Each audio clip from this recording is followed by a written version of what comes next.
Well, hey everybody, welcome to the Tarun Stevenson Leadership Channel. And in this episode, it's not going to be me interviewing somebody. I actually got the opportunity to be on Dr. Lou Agosta's podcast, A Rumour of Empathy, and he actually interviews me about human behaviour and some of the stuff that I do around karma classrooms and leadership of difficult people. And so I just wanted to share this interview with you. I hope you find it really interesting, and make sure you let us know if you'd like to hear more stuff like this in the comments. All right, why don't we get into it? Hi, my name is Lou Agosta, and I am the host of A Rumour of Empathy. Today, my special guest is Tarun Stevenson. Tarun is a behavior management and leadership consultant in Brisbane, Queensland, Australia.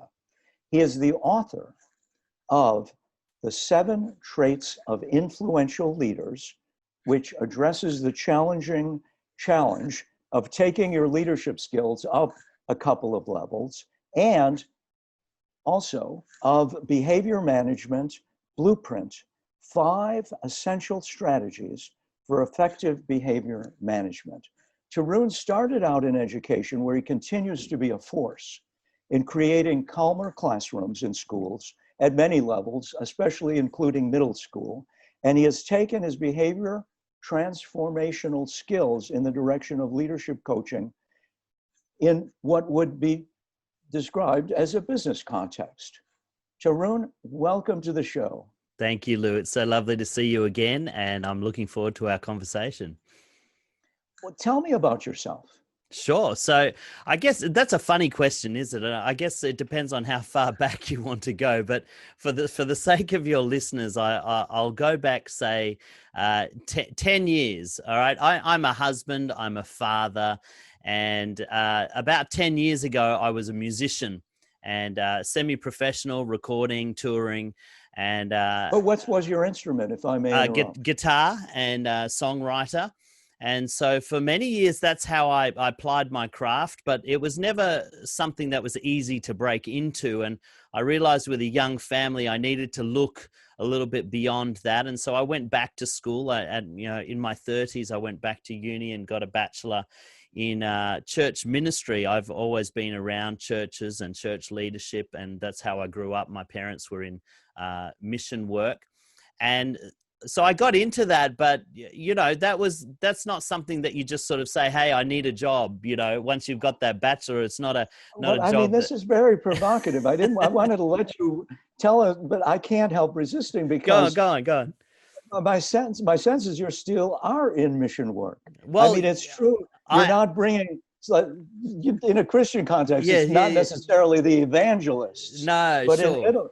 in middle school, if that's not mission, the work, how may I put it? If you're not doing the Lord's work in middle school, I wouldn't know what it would be. Yeah. And there is still, in a sense, the need for transformation of the kind. Yeah. Not necessarily that knock St. Paul off his horse, but the thought there may be a couple of leaders or would-be leaders out there.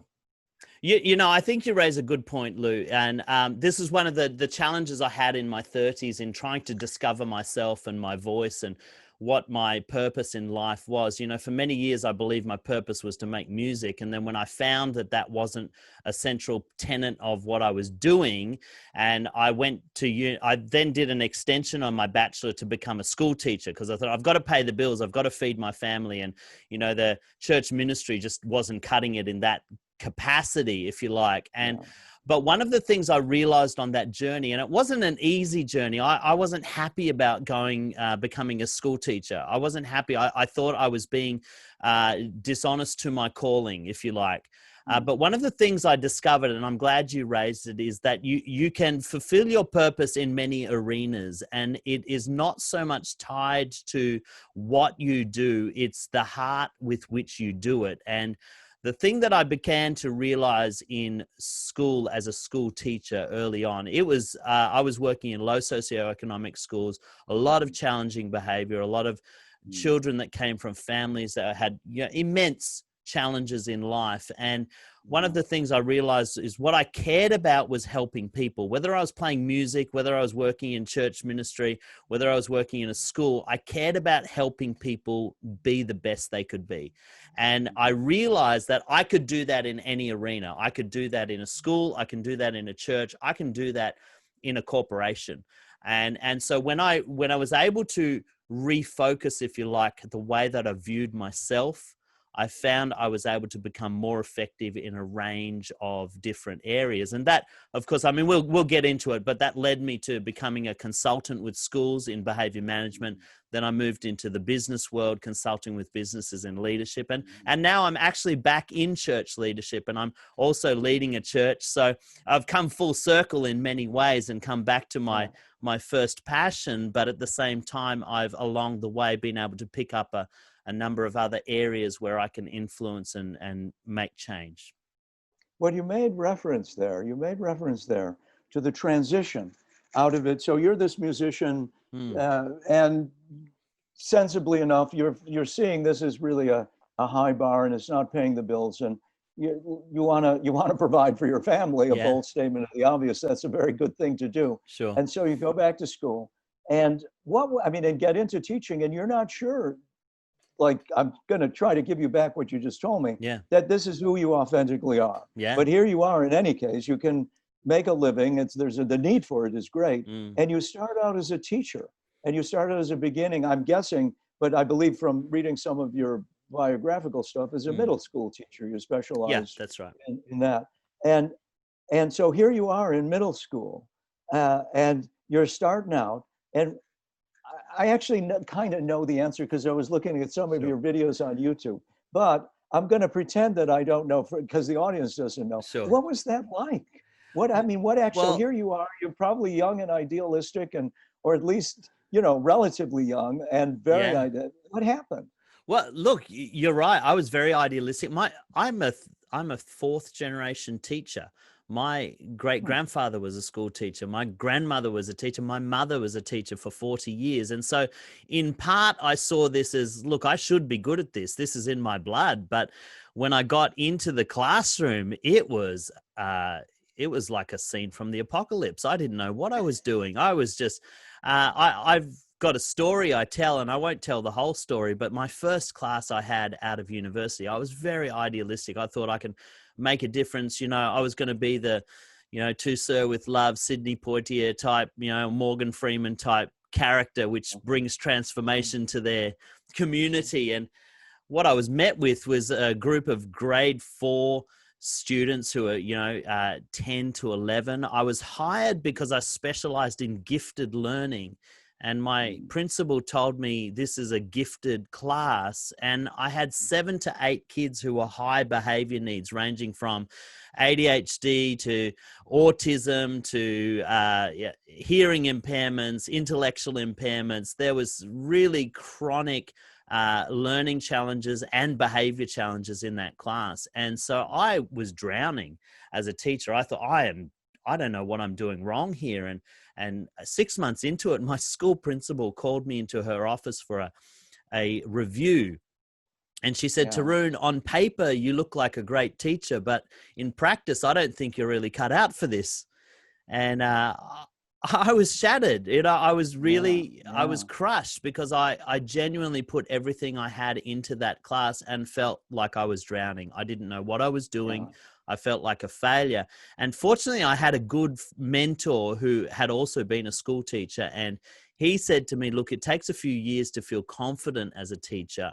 What you might need to do is find a school that is a little more supportive, but don't quit teaching just yet. And so that began my journey, if you like, into trying to understand the mind and the behaviors of human beings. And I thought, if I can understand what makes these children tick and why they behave the way they behave and how I can positively influence them, then maybe I can start teaching. And so that really began a quest for me to understand behavior and become more adept in the classroom.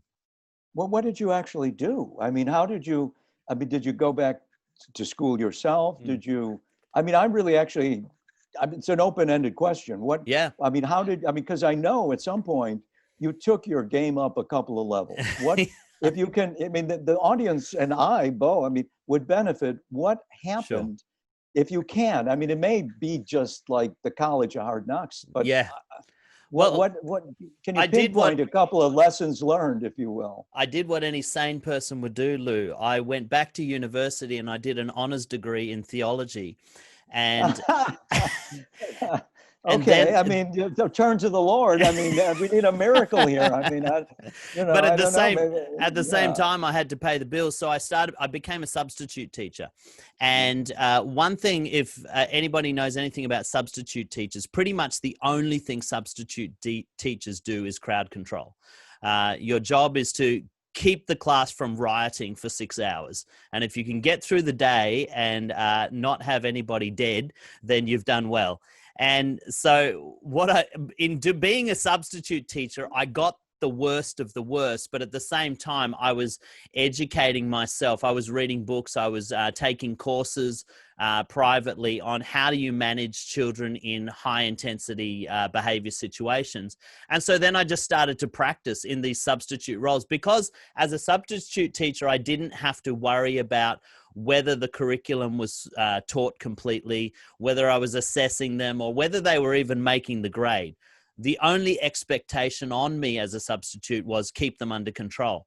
And so that gave me a really good opportunity to just practice behavior management in a really, I guess, focused environment. And you know what they say, practice makes perfect. And so the longer I did this, the more confident I became in managing children. And I got a routine, if you like, of how I would get through my day as a substitute. At this stage, I'm still not necessarily interested in becoming some behavior expert or anything like that. I'm just interested in getting through the day without killing somebody. But I get that. I think that needs to be emphasized. Yeah, I think so. Notwithstanding the humorous edge to this. Sure. I mean, I know famous educators who have said things like that. The job here is to survive the day and get through the day. Yeah. And it does seem to me, I mean, this is my phrase, not yours, but you have matriculated to some extent in the College of Hard Knocks, and notwithstanding that it is actually not a college, but a middle school. Yeah, and that's so, right. I mean, this is what, I mean, the challenge here is to bring forth the tips and techniques. I mean, I don't even know if it can, there's no necessary easy algorithm for it to say, you've got a bunch of difficult students. Yeah. Maybe it would be helpful if you could, I don't know, if you could, and without revealing anything particularly confidential, pick a case or two, or, and say what it was. I mean, some young man or woman, boy or girl is acting out and behaving however they're behaving, and somehow you get around it and set some limits and get them emotionally re-regulated or something. Yeah. Well, what I might do, I mean, I've got some great stories, and I will go into some of those stories in a moment. Let's have one. What I might do, what might make this conversation helpful is if I give you a framework, and this is what I call my behavior management blueprint, and this is what I now teach in schools. And I've also adapted this behavior management blueprint for leadership and corporate settings as well, because I think the principles still apply. But I see that there are 5 keys to working in complex behavior situations, whether that's in family or whether that's in a work setting or a school setting. And the first thing is this: you need to be able to define your expectations. You need to be able to clearly state what's expected of the class or in the workplace or of the family. And I think you talk about this also when you talk about empathy requires boundaries. If you can't set the boundaries, what ends up happening is people set their own boundaries. As human beings, we naturally have a tendency to find out the limits of our environment. And if nobody sets those limits, then we set limits that suit us. And this is true of children. This is true of adults. And so the first thing I would say is set your boundaries. What are your not negotiables? And so I have 5 rules in my classroom. The first one is you put up your hand if you want to speak. The second one is you put up your hand if you want to leave your seat. You follow instructions quickly. You make smart choices, and you keep Mr. Stevenson happy. And now I can't take credit for those rules. They're actually designed by a psychologist named Chris Biffle, and he has a very extensive work on behavior management in the classroom. But what that taught me was that if you can clearly define the boundaries for the people you're working with, what will happen is you take away the mystery. What I found out as a substitute teacher is most children will give you 5 to 10 minutes of grace at the beginning of the day. And if you can win them over in that 5 minutes, then you've got them for the rest of the day. But if you lose them in that 5 minutes, you will be fighting to get them back all day. And I think that's true of business environments too. When you meet somebody for the first time, generally speaking, you will afford them a level of courtesy that says, okay, I'm going to check you out and see what kind of person you are. If you can take that 5 minutes to establish rapport, to build trust, to set some boundaries about your interaction, then very often you can grow to develop good relationship with them. Well, I think that's brilliant. I mean, no pressure, though. I mean, you got 5 minutes, maybe That's 10. Right. That's right. I mean, it does put me in mind to I mean, I don't want to bring in Malcolm Gladwell and Blink, but it's a short amount of time. It is maybe in a way a little bit like a critical period. Yeah. Where the mama, the baby goose or the baby duck, when it's first born, has a narrow window of time to imprint. Yeah. And it's not formal imprinting on the teacher, of course, but it does sound a tad like that. And so raise your hand. That sounds like a very powerful and important start, and Sure. make the teacher reasonably happy with your behavior. So clear expectations. Clear expectations, so the first one. And just to take up on your point there, that establishing in the first 5 minutes, one of the things that I had to learn how to do is there was a routine that I used. It was almost like a song and dance routine. I had to make it entertaining enough and engaging enough that I would draw them in. It's a little bit like, you watch a lot of movies and TV series now. The first couple of minutes starts off with some kind of shocking or jarring scene which gets your attention. Something dramatic. Yeah, it's the hook, if you like. Songs are like this as well. You've got to have a hook. And I find that that's true of engaging people. You've got to have a hook from the outset that makes them want to know more. And so the journey I took them on was, I would introduce myself. I'm Mr. Stevenson. I know not everybody loves school, but I think we should try and have a great day together. I'm going to teach you 5 magic rules that will help you have a great day. They're magic because if you learn them, you're going to get along with me and we're going to all get along together. And so immediately they're hooked. They're like, oh, magic rules, getting along with the teacher. This sounds like a foreign concept. I'm in. Tell me more. And so that's how you do it. You sort of just tease it out and, okay, tell me more. So I tell them the magic rules, and there's hand actions that go with it. And this is, of course, all the Chris Biffle work that I've borrowed from. But once I get through that, then you've got the second part of behavior management is being able to follow through on those expectations. They need to know that there are consequences attached to willingness to follow or not follow. Because there's always somebody in the group, at least 5% of your group, whoever you're working with, will want to test to see how serious you are. And test the limit. Yeah, test the limits. And so for them, you have to, and for everyone else, you have to establish, okay, if you can't follow the expectations, this is what happens. And so for me, that's a game that I play, which is the teacher versus the class. And the teacher versus the class is really simple. When you follow the rules, the class gets points. When you don't follow the rules, Mr. Stevenson gets points. So I'm not penalizing anybody, but at the same time, I'm making it very clear I will notice and I will address behavior if it's inappropriate. Now, the consequence of letting Mr. Stevenson win is everybody stays in till the bell and does some extra work for me. The consequence of the class winning or helping the class to win is we get 10 minutes of free time at the end of the lesson. And so they decide, like human behavior, we're always doing that decision matrix of cost versus benefit. And so, okay, what do I care more about? Do I care more about 10 minutes of free time, or do I care more about staying in and doing extra work with Mr. Stevenson? Well, guess which one the kids choose most of the time. Well, and it's rich in symbols too, because Oh, 10 yeah. minutes is 10 minutes. Yeah. And, you know, you love to hate the teacher. I mean, and you love to love them too on a good day. I mean, Absolutely. so thank you for that. I mean, there is a behavioral component to the training. Sure. What impressed me also was the sensitivity to the, if you will, the acting out, for want of a better term. If a kid jumps up out of his seat, or I don't know what, you know, the misbehavior speaks out of turn, or, you know, the class clown tries to say something funny. Yeah. You know, and then the ability to get behind that behavior and understand that the young boy or girl might be emotionally dysregulated for reasons that have nothing to do with who you are. Or, you know, but just a break in routine can itself be deregulating for certain individuals.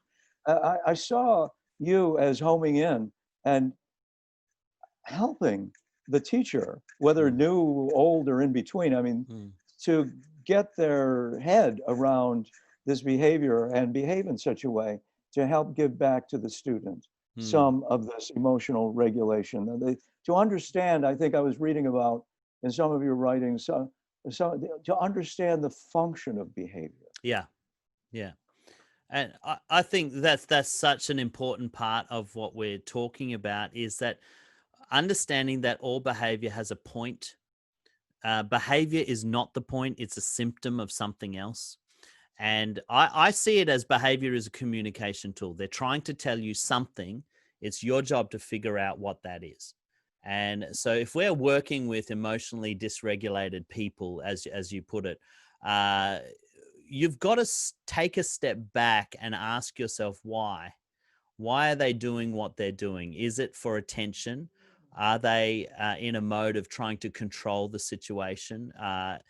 Is it a cry for help? You know, maybe they don't have words to express what's really going on in their world, or maybe there's some deeper mental health issues that, you know, are driving what's going on. And if I don't, as a person, take a step back and ask those questions, then all I'm going to do is get caught up in their emotional escalation, you know, because our emotions match the people we are with. If you're with a happy person, generally you feel happier about life. If you're with an angry person, well, you come away feeling angry yourself. And so in those kinds of situations, if you're not cognizant of your own emotional attachment to that person, and you don't take a step back and say, okay, what's driving this behavior, then you can get caught up in it. And I see this so often in classrooms, and even in when you talk about parenting and in marriages. Very often the conflicts that occur are because one person was discombobulated and the other person didn't take a moment to figure out why. They just bought into the emotion and they escalated together. And when it gets to that, nobody wins. Everybody loses in those sort of situations. Well, that's a key term, distinction. That's a key distinction, escalation, because what we see it happens. Somebody says something and the other person reacts, and the other person reacts to the reaction, and the other person reacts to the reaction to the reaction. And pretty soon the dominoes start to fall and people are confronted and upset, and it starts to spin and takes on a life of its own. And disentangling it is so how, I mean, so ask a question. I'm going to try, sure. you know, I'll provide you a service of asking you a complete question.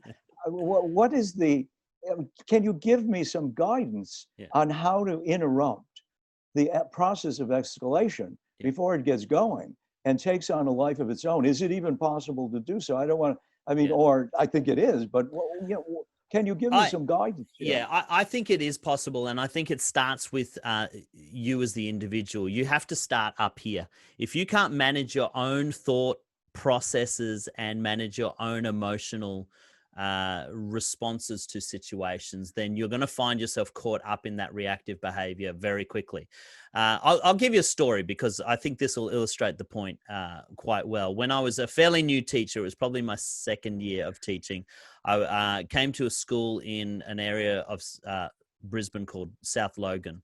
Now, Logan is a low socioeconomic area. Its schools are notorious for having very complex behavior needs. And I arrived at the class. It was a year 6 class, and the teacher came from next door, and she said, "Oh, you've got that class. They're the worst class in the whole school." So, Talk about create a setup for success. It's like, here. thanks very much. Here am I, second year teacher. I'm still trying to figure myself out. I immediately feel the anxiety, the emotion of the moment. I'm caught by her emotion, and I feel it. My chest tightening. In my head, I'm saying to myself, get in your car and go home. You don't need this kind of stress. But there was something, and this is the practice that I was in the process of learning, and something in my head said, no, you'll be okay. Back yourself. And so I don't know what came over me, but I said something to this teacher to try and defuse the emotional moment. I said, thanks so much for your concern, but I don't have naughty kids. I only have good kids. And I laughed. I was trying to break the tension. Sure. She looked at me with an intense face and she said, no, I'm being serious. These kids are diabolical. You are going to have a tough day. If you have trouble, send them to me. I will deal with them. You see, it's the experience of that person was valid, and she had obviously had really difficult times with these children, but for her belief was everyone else is going to have the same experience. So my job to defuse that emotional moment was I had to separate myself from her emotion. I had to be able to, in my head, say, you know what? Make up your own mind when you get in the classroom. Don't write these kids off before you've met them.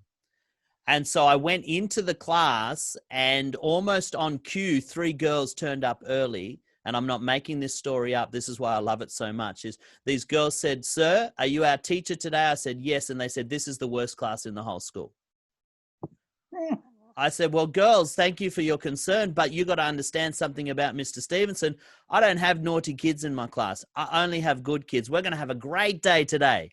I was trying to change the emotional tension that these kids already felt before they had walked in the class. This class knew they were the naughty class. Everybody had told them they were the naughty class. And the girls didn't believe me. They got the class photo off the wall. They brought it to me and they said, "No, sir, these are the kids you need to watch out for. He doesn't listen. He doesn't do any work. He always argues. He'll wander around the classroom all day. And this one, you'll send him to the principal before lunchtime." They're all boys. All boys, exactly. That's right. And that's a whole other string of interest that I have in my work, is with how boys learn. But these 5 boys were named as the troublemakers, if you like. And so I said, "Well, thanks, girls. Let's just see how we go. Mr. Stevenson hasn't started yet. We might just have a good day." I had to regulate here. I had to manage what I was hearing and disconnect myself from it emotionally. Inside, I was freaking out. I'm going to be honest. Inside, I'm saying, oh my gosh, this is going to be a disaster. But I had to do something with my thoughts and my words that changed the tension in the room. The class comes in and I start taking the roll, and I get halfway down the roll and I call Cameron, and Cameron stands up, this small boy, sandy blonde hair, and he throws his arms out in like a Jesus Christ pose, from the statue in Brazil. Grand gesture, Mr. Stevenson. And all of the class stops and they look at him like he's the Messiah. And he says, "Mr. Stevenson, I am the naughty boy in the classroom." And the class roared with laughter. And then they looked at me to see what kind of reaction I would get. See, they already figured out what kind of reaction I was going to give him. I was going to give him the same reaction every other substitute teacher gave him. I was going to start yelling at him and tell him to sit down. But in that moment, because I was already on a roll by this time, I tried something different. I said, "Cameron, lovely to meet you, but I've only got one problem. I don't have naughty kids in the class. So you couldn't possibly be the naughty boy in the class. You must be my best boy." And I said, "So let's see if we can help each other have an amazing day today." And his face crumpled up with confusion. And he said to me, no, you don't understand. I'm not being funny. I'm being serious. I'm always in trouble. Every time we have a substitute teacher, I get sent to the principal's office. I said, "Well, Cameron, I don't know you and you don't know me. So why don't we see if we can do something different today? I'll help you have a great day if you can help me have a great day." Does that sound fair? And he sat down. It was like he had never heard anything like it. But a funny thing happened to Cameron is he spent the whole day working his butt off to make me happy. Can I be your line leader? Can I hand out worksheets? Am I having a great day, Mr. Stevenson? Am I your best student, Mr. Stevenson? Cameron desperately wanted to have somebody believe in him. Cameron desperately wanted to have somebody change the narrative of his life, because as far as I could tell, every person in his world had told him, you are a naughty boy and you can't be anything else. And see, I tell that story because your original question was, well, how do we not get caught up in the emotion of the moment? Yeah. You've got to be able to tell yourself a different story. It's the narrative that you tell yourself, and then you need to inject that narrative into the relationship that you're dealing with. And very often people react emotionally because they are working out of a narrative that somebody has put on them. And if we can help them to see themselves differently, to see their potential differently, then all of a sudden the thing that was the problem is no longer really the problem. And then you can get down to the issue of empathy and relationship and growing together. And even teaching long division, or And I don't know, whatever, and whatever, pre-algebra, whatever it is that comes. Exactly. I must say, I am inspired, and I am inspired, full stop. And I do want to share two thoughts Please. that I had while you were speaking. The first thought about the teacher next door. I mean, with the benefit of 20/20 hindsight, here I am, so to speak, fat, dumb, and happy on the sidelines. I don't have a tough class at all. All I have to do is have a great conversation with you. But if she would have said, listen, I've got your back. If the kids get out of hand, send one or two of them to me.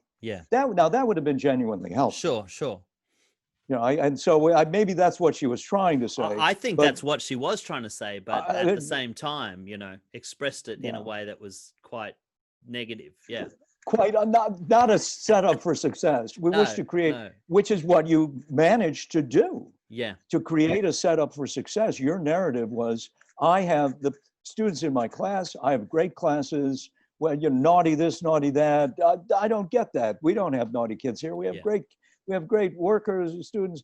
And I mean, what you did was bust up a trait, I think, of human beings, of human nature, that is not a good trait, but we often live into the devaluing expectations we do. that people have of us. If a teacher has a devaluing expectation of me as a student, one way of satisfying the teacher and getting back at him or her at the same time is to live into the devaluing expectation. Absolutely. And God bless you for it. I mean, you may have been the first person in a long time who busted up, this young man, Cameron, his expectation. He's living into the devaluing expectation that everybody has of him. And you powerfully break that up. And I don't think a single instance of that, I don't know, be open to a miracle, might transform a person's life. I mean, he needs that, a couple of times a week, and then it's a real turnaround situation. So I think that, this is just by way of enthusiastic agreement. And so that is part of what you do. I mean, you're, in this instance, unstoppably positive, for want of a better term, unstoppably committed to your commitment of bringing out the best in the students. And it works. It works well enough. I mean, on a good day. It does. And look, don't be fooled. I've had plenty of bad days in the classroom, and I've had plenty of classes that I've walked away feeling like I failed miserably. So, I don't want to pretend for any minute that I'm some kind of miracle worker. I'm not. I got lucky on that day, but there are some things that I learned from that process that were repeatable, and they can certainly be applied. And I would probably add to what you said just about positivity. I mean, that's something that I've had to train myself to do.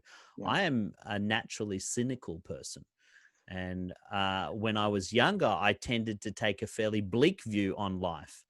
And that affected me, and it affected my family quite negatively. And so when I was going through that process of becoming a teacher, I realized that one of the things I had to get a handle on was how I viewed life. If I took the worst case scenario as my default position, it was only going to overwhelm me, and I was not going to do well. And so I had to teach myself to look for the good, not only in situations, but look for the good in people. And sometimes you have to look hard. I mean, not everybody's easy to find good in, but if you can err on the side of believing that people are genuinely good at heart and they have an inherent value and worth that is, worth pursuing, then I think that's where you can overcome many of the emotional barriers that people throw up to protect themselves. Well, it sounds like you did a splendid job in getting around the defensive misbehavior, emotional dysregulation, sharing one's own personal distress with the entire class. The underlying issue, or if you will, the question here, I mean, I'm not a big fan of positivity either. I couldn't think of a better word. I'm not that wedded to it, but you did something that shifted the expectation. Yeah. I mean, and it looked relatively positive. It wasn't, it wasn't in the moment. It was, I use the word commitment. It was out of your commitment to education is what I get. And not merely just like Pollyannish, it's going to be rainbows and unicorns and balloons, because it's generally not. And nevertheless, I mean, you alluded earlier, just to build a bridge here to the next set of questions, I want to be sure to get around to it. I alluded earlier, the three girls came into class early and said, well, here are all of the really difficult individuals. Yeah.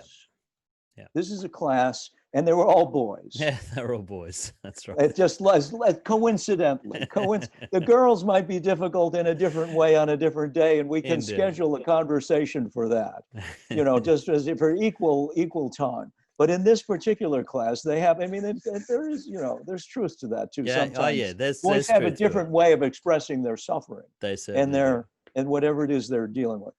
I mean, I'm not sure there's a specific question other than I believe from reading up on the work you've done that you've studied the particular challenges of boys of this, 10, 12, not pre-pubertal, about to hit puberty. Some of them may have hit it, they're about to hit it, smart enough to do some long division. Not necessarily their frontal cortex is still evolving.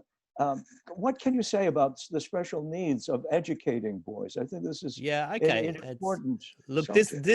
this is a complex subject, and I probably won't do it justice in the short time I speak about it, but I see it as there are two fundamental ways that boys, I think, differ from girls, and we probably, in our quest to be more egalitarian in our support of girls, which I think has been absolutely necessary, we have inadvertently diminished or devalued the uniqueness that boys bring to our experiences. And the two things that I allude to is, one, boys process information differently. The neuroscience behind the way boys and girls' brains are wired, they tend to process things in a siloed fashion. They tend to process it logically first, then they bring emotion into the equation, whereas girls tend to be able to process back and forth between left and right hemispheres, and tend to import emotion and relationship to their conversations and to their workings. And that changes the dynamic of the way men and women interact. This is the classic, I guess, stereotype conversation between a man and woman who are married is like, he never listens to me because he might have heard what she said, but he didn't feel what she said. But for the man, he's just processing the words coming out of her mouth. The feeling gets processed later. And so there becomes a disconnect in the way they communicate. And you say, and so in education, back to your point, is in education, what ends up happening is we tend to teach in a manner that requires context switching. It requires us to switch between creative thought and logical thought, intuitive thought and rational thought, emotional thought and factual thought. And so we have to learn how to context switch. And boys at a young age, if they're not taught how to do this, will often get stuck in their silos. They'll either get stuck in their rational, factual mind, or they'll get stuck in their creative mind, and they find it very hard to sort of context switch. And so as a result, what happens is we as teachers can sometimes make this mistake of thinking the boys are inattentive, or the boys are learning delayed, or they don't understand, or or the boys are disruptive, or they disrupt because they're trying to deflect from the reality that they haven't quite caught on to what's being said. Because their context switching is not just kicked in yet. And so that's one aspect to working with boys, is you've got to learn modes of communication that actually help them to engage with you and help them to track with you. And if you don't have a different way of communicating with a boy that you do with a girl, you will find that disconnect happens. I think the second thing that we find with boys is the way they develop socially and emotionally. The influence of male role models, in particular the influence of fathers in a young boy's life, I think has been perhaps underplayed in current Western societies. And from the age of 5 to the age of 12, boys are actively looking for male role models for the simple, to answer the simple question is, how do I be a man? I know I'm meant to become a man, but what does that mean? And we know that children learn by mimicking. So the most obvious way that a young child learns that is, I'm going to mimic the men in my life. Well, if there is no positive male role model in close proximity, then many a time these boys grow up with distorted or dysfunctional views of masculinity. And now we hear a lot of people talking about things like toxic masculinity, where, boys behaving badly become young men who behave badly. My take on that is, you've got a society that where almost 50% of our young men are growing up without fathers, and they have a deficit of positive role models when it's crucial. And as a result, they start stereotyping masculinity. They take their cues from movies and games and, pop stars and all of the dysfunctional stereotypes that are out there. They think that that's reality, and they start acting out of it. And so if you put those two things into a learning environment, into a school environment, what you often have is this perfect storm of challenge, where you've got boys trying to figure out who they are. There's a deficit of positive male role models, sometimes in their family, very often in their school as well, because at least in Australia, 80% of teachers are female. And so that's not to disparage female teachers. It's just to say there's not many male teachers at a middle school or elementary school level. They're mostly, and so when boys are looking for those positive male role models, where do they find them? They don't. And then they're in classrooms that are, in many ways, have been redesigned for learning that I would say is probably more suited to the way a girl's brain works. Is more suited to inquiry-based learning, or more suited to context switching. And so you find boys sitting in classes feeling like they don't know what's going on, feeling disconnected from who they are. And so they become disruptive. They use humor to deflect from the inner pain or the inner turmoil that they feel at being disconnected. And so they say stupid things in the class, or they make silly jokes, and they do things that will get them attention in negative ways, because it's all a smoke screen to hide the fact that really inside they feel like their world is, foreign, or they don't know how to behave in it. And so, look, that's probably just a snapshot of what some of the Well, work I it's a do around that. powerful analysis. I mean, I'm sorry, I'm sort of stepping over No, what no, no, you're no. Go saying. for it. Go for it. I think it's a powerful analysis of the dilemma. The way out of the labyrinth here is not obvious. I mean, it does seem to be to try to speak into the listening Yeah. of the boy, the Sure. young man, to lead him back to the path of learning. Yeah. And now, what that looks like in particular, I mean, one has to know about it. Sure.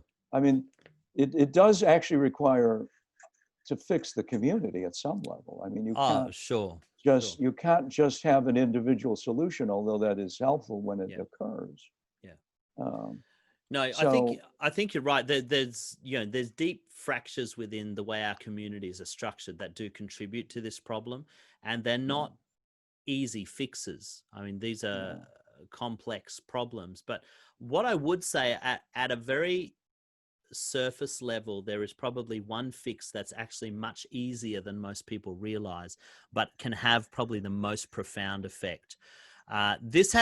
I've found that this is the most profound way of addressing behavioral dysfunction in people, but in particular, it is very powerful with boys, and it is simply this: developing mutually respectful, positive relationship. In the classroom, boys learn via the relationship with their teacher.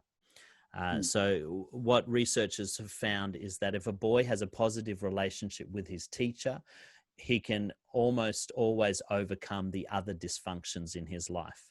If he has a negative relationship with his teacher, it doesn't matter how good the teacher is, you can't get him to learn. His ability to learn is tied to his relationships. And I would say that that's true of men as as these young boys grow, they look for relationships that will affirm them. And if they don't find the right affirming relationships, then they find affirmation in dysfunctional environments. Why are gangs predominantly attract boys? Because because boys, they give you recognition and that's right. acknowledgement. Boys Yeah, desperately want to be affirmed, and they want to be part of something that makes them feel important. that's the wrong kind. It's off the rails. Of But course it is. in the short term, it's a kind of recognition But of self-esteem. and so if you use that analogy there, if you can give a boy or a young man a place where they feel like they belong, where they feel like they're important, where they feel like they can contribute something of value to the world, well, very often you'll be able to overcome many of the other dysfunctions that come with them. And so I think at the most simple level, if you go for relationship, if you go for mutually respectful relationship, Yeah, all of the other stuff you can overcome. that's very powerful I and concise, and there's a lot to be unpacked there. Mm, Uh, and I'm going to keep the conversation moving forward because please. I do want to turn at least for another. We have at least a good 10 minutes left Okay. on the clock. I'm going to quote you to yourself Okay. because one of the interesting things you've done is take some of the lessons learned with difficult individuals in the classroom and in middle school and apply it to difficult customers, difficult teams, difficult individuals in the business world. Let me see if I get this quote right. I was doing some background. At some point, I teach a course on difficult people. Difficult people are a fact of life. You'd say something to the effect, sometimes I'm a difficult people. Not mere conflict, but somebody who is actively working against you. 300 Facebook pages dealing with a narcissist. And then the segue is that, pardon me, how, you then take this training, tips and techniques, and deep dive into emotional dysregulation, distress tolerance, and self-soothing, and apply it to business teams and teams in the corporate world. Yeah. So this is an open-ended request Yeah. to say more about how you came to do this. Well, how I came to do, how I came Yeah. to do it was really, I found myself in a situation where I was trying to be a more effective leader. And, you know, in my church setting and in my school, I was trying to understand better how to lead. And I kept bumping into difficult people, people who either wouldn't cooperate with me, couldn't see the world the way that I wanted to see it, and wouldn't go with me productively. And it was frustrating, you know, because I thought I can lead something, but if it wasn't for people, I'd be all right. And Thank you. I'm sorry.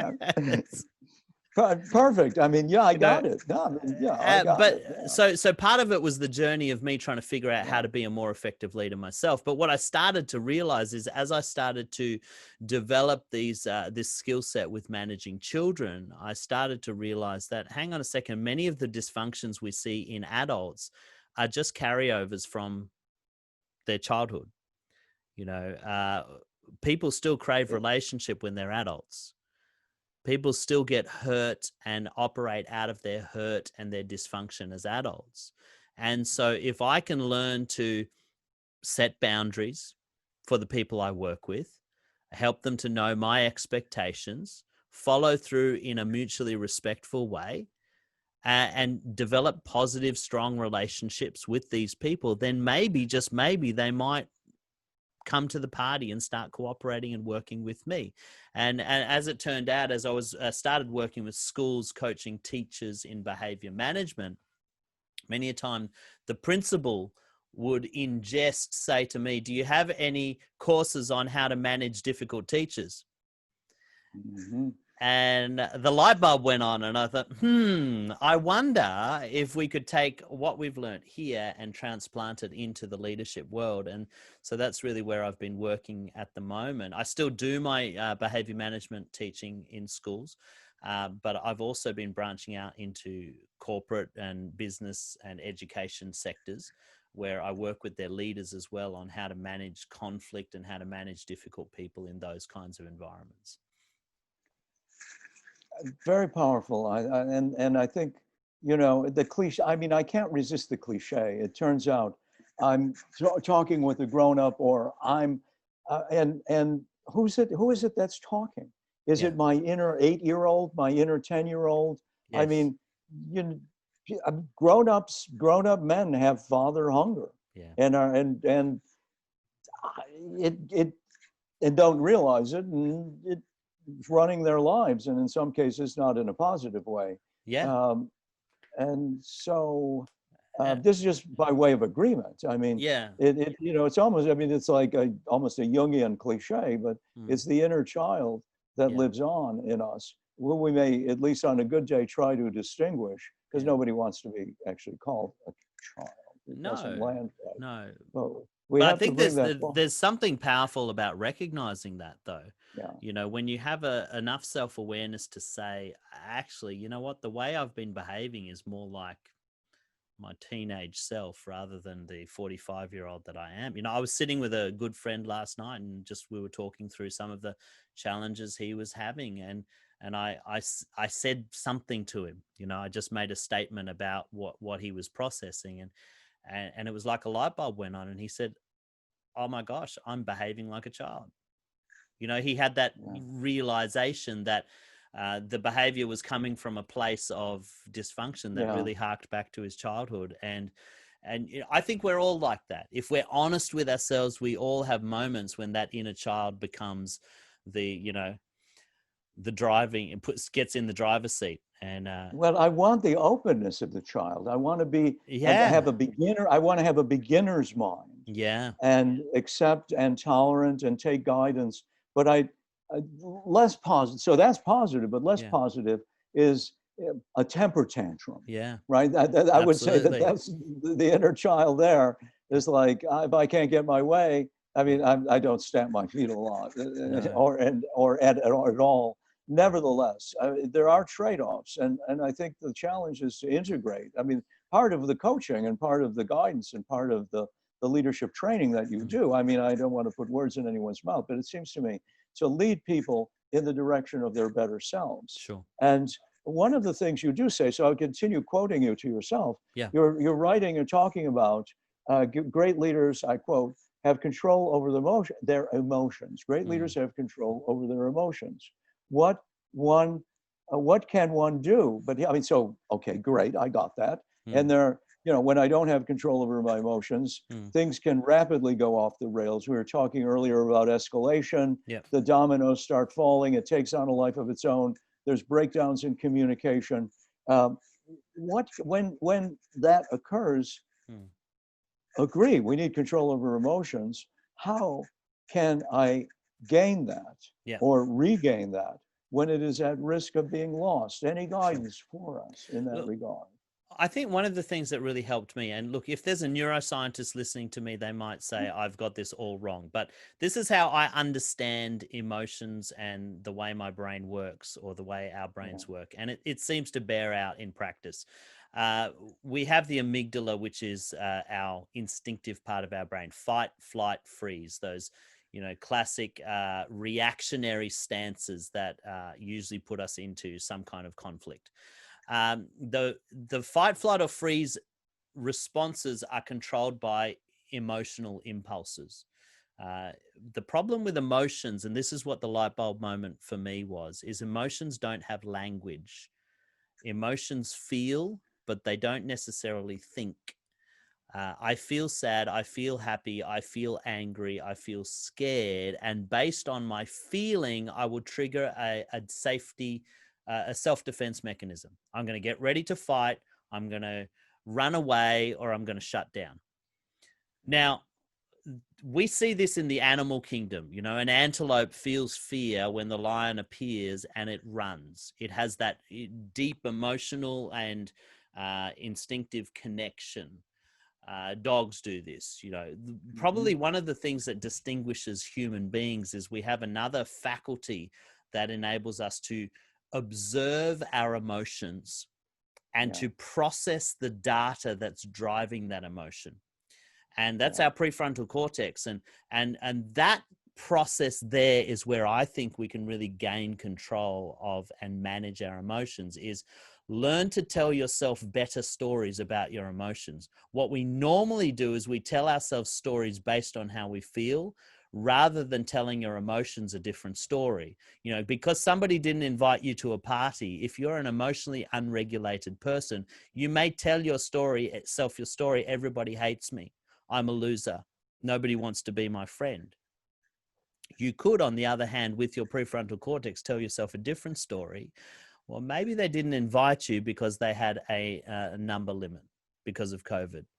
Maybe they just forgot, and they didn't mean to leave you out, but they just got busy and they just forgot. Well, all of a sudden, the story changes the way you feel about the situation. And if you can change the way you feel about the situation, you're less likely to trigger the instinctive responses of getting ready to fight or run away. And so one of the things, and I said this at the beginning about attitude and positivity and mindset, really that's the storytelling mechanism. You have to be able to tell yourself a story in those times when you feel anxious, scared, angry, frustrated. Tell yourself a different story, and you will find that your emotion changes, and therefore your reaction will change with it. I think that's very important and very powerful. It is the narratives that we tell ourselves that powerfully affect many of the results that we get in a wide variety of situations. And your narrative has been one of expanding learning, expanding education, expanding the power that kids, young boys and girls in middle school have over their education, and taking that into the corporate world, into teams, building teams that work, really getting teamwork done, and in a context where leaders get a chance to examine what it is that the women and men in the leadership role are doing. Where do you see yourself going from here? I mean, just riff on it. I mean, you've got a lot of plates spinning in the air.